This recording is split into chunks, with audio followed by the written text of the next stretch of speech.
2 people each borrow $100,000 this year. Person 1 buys a new car, takes a vacation, and upgrades their furniture. Person 2 borrows against stock they already own to buy a rental property that pays them rent every single month. 5 years from now, Person 1 has nothing left but the bill. Person 2 has a property, a stream of income, and still owns the original stock, completely untouched. Same amount of debt, same word, borrowing. 2 completely different financial outcomes. And here is the detail that should genuinely bother you. According to ProPublica's investigation into IRS records, the 25 wealthiest Americans paid a true tax rate of just 3.4% over 5 years. Not because they cheated, because of exactly how they use debt. Today, we're going to expose exactly how the wealthy turn borrowing into a wealth-building machine, and the specific moves that let you start using the same principle at any income level starting now. Here is the debt conversation almost everyone grows up hearing. Debt is dangerous. Avoid it. Pay it off as fast as possible. Live debt-free. And for most people, that advice is not wrong. It is simply incomplete. Right now, 52% of American consumers report using credit cards and other unsecured debt just to buy groceries and household expenses. Total U.S. consumer credit card debt has reached $1.18 trillion, driven overwhelmingly by purchases that lose value the moment you make them. Phones, clothes, vacations, lifestyle upgrades. This is debt used to consume. And it is fundamentally different from the way wealthy individuals and companies use the exact same financial tool. The wealthy almost never think of debt as a survival mechanism. They think of it as a piece of equipment, assigned a specific job with a specific expected return. There is one question that determines whether debt builds wealth or destroys it. Does this debt purchase something that grows in value or generates income? Or does it purchase something that loses value the moment you buy it? That single distinction is the entire foundation. A car loan, in almost every case, fails that test immediately. The vehicle loses roughly 20% of its value the moment you drive it off the lot. You are paying interest on an asset actively shrinking beneath you. A mortgage on a rental property can pass that test easily. If the property generates more in monthly rent than the loan and expenses cost, the debt is being paid down by someone else's money, while you keep any appreciation in the property's value. Remember person 2 from the beginning of this video, the rental property buyer? Here is the actual math behind why that works. Say someone buys a $1 million rental property and borrows $800,000 against it at 6% interest.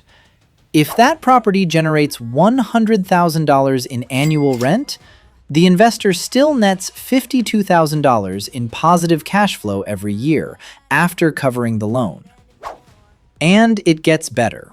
Real estate depreciation rules allow that same investor to deduct roughly 3.6% of the property's value from their taxable income every year, without that deduction costing them a single dollar out of pocket. The debt did not just buy an asset. It bought an asset, generated income, and lowered the investor's tax bill simultaneously.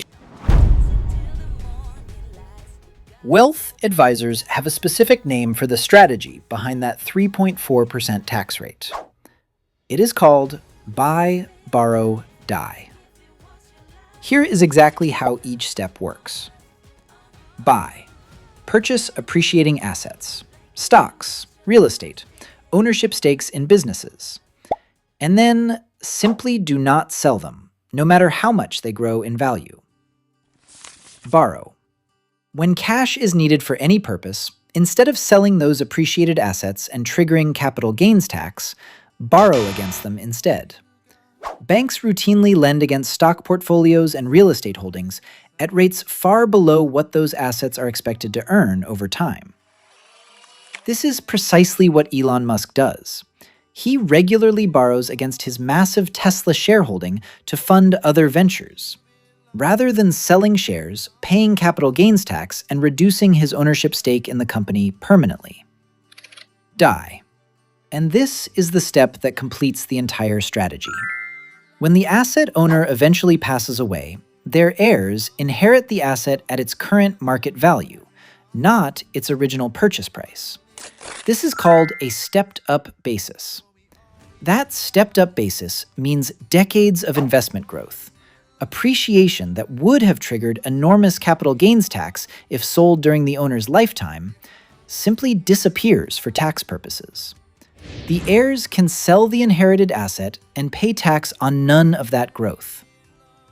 Buy the asset. Borrow against it instead of selling. Let it pass to the next generation tax-free.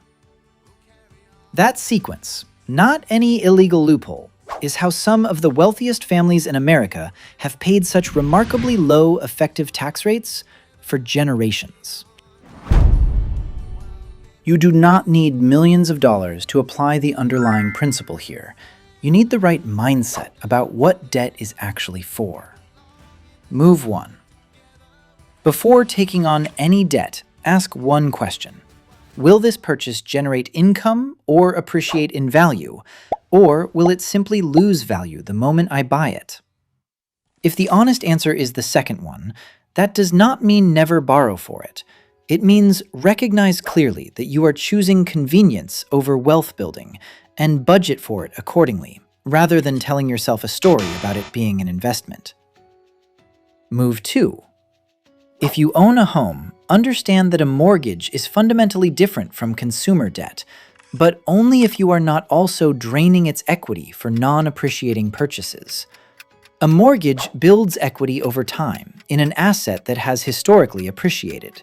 The moment you take out a home equity loan to fund a vacation or pay off credit cards used for consumption, you convert good debt's foundation into the same bad debt pattern. Move 3. As your investment portfolio grows, learn what a securities-backed line of credit actually is, even if you are nowhere near using one yet. Many brokerages allow investors to borrow against a diversified stock portfolio at relatively low interest rates without selling the underlying investments or triggering capital gains tax. This tool becomes genuinely useful once you have built meaningful assets beyond what you need for retirement security. Understanding it now means recognizing the opportunity when you eventually have it. Move 4. And this is the one within reach of almost anyone starting today. Treat every single new debt decision as a one-question test before you sign anything. Does this debt put an income-generating or appreciating asset on one side of the ledger, or does it put a depreciating purchase there instead? Student loans for a degree that meaningfully raises your earning power can pass this test. A business loan for a venture with a real income plan can pass this test. A loan for a vacation almost never does, no matter how badly it feels deserved in the moment. The wealthy were not born understanding this distinction. They learned, somewhere along the way, to assign debt a specific job, instead of treating it as an emergency relief valve for whatever feels urgent today. That mindset shift costs nothing to adopt. It is simply a decision to make, starting with your very next dollar borrowed. Here is the distinction that changes everything. The 25 wealthiest Americans paid a true tax rate of just 3.4% over 5 years. Not through illegal tricks, but through the buy, borrow, die strategy. Buy appreciating assets, borrow against them instead of selling, pass them to heirs tax-free through stepped-up basis. Meanwhile, 52% of Americans are using debt just to cover groceries. Consumer debt that funds nothing that grows. Your 4 moves. Ask whether debt buys something that appreciates or depreciates before you borrow. Protect your home equity from being drained for consumption. Learn what securities-backed lending is even before you need it. And apply the one-question test to every future borrowing decision. Debt is not the enemy. Debt without a job to do is. If this video changed how you think about borrowing money, hit that subscribe button. Every week on First Million Club, we pull back the curtain on exactly how the wealthy actually build and protect their money, so you can start using the same principles regardless of where you are starting from.